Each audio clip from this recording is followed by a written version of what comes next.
I want to talk for a minute about being preeminent and about a strategy of living your business in a preeminent way. A strategy that very obviously I call the strategy of preeminence.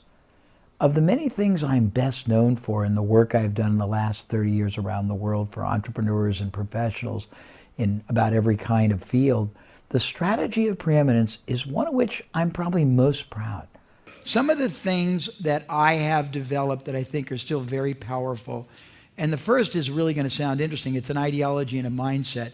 And it's not original, but I evolved it. It's called the strategy of preeminence. Well, that's what I call it. And I learned the foundation when I used to do work with Phillips Publishing. And one time I traded them $500,000 worth of consulting for them letting me visit and interview their key management, because they had a history when they started. They were outperforming their closest competitor, who back then was Agora, by 3, 4, 5 times, and their margins were 3 times as much, and they were commanding higher perception for all their experts in their newsletters and advisory services. And I want to thank you. I wanted to know why. So I deciphered what they were doing.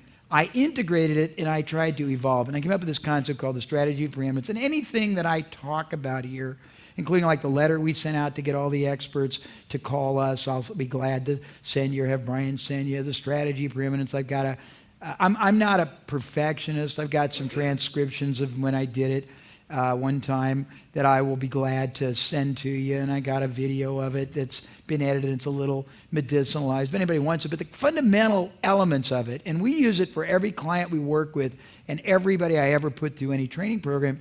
It's a foundation upon which you can build your ideology, your marketing, your advertising, your culture, your hiring, your interaction with all the clients. And I didn't bring anything but a little note, so I'm going to have to remember it because I haven't done it for a long time. But the first thing is you want to establish yourself as the most trusted advisor in the category for life. And if you're going to be the most trusted advisor, you got a moral obligation to give them true advice, not just information. Advice that's in their best interest. As their best, most trusted advisor, you can't allow them to do things that are in their worst interest. And that can mean not taking action. That can mean buying less, not buying the combination. It can even mean buying from your competitor, not because he or she's an ass, but because they are going to underserve them. As their most trusted advisor, the first step you've got to do is you've got to put into words the feelings, the desires, the fears, the hopes that they have gnawing at them but have never verbalized.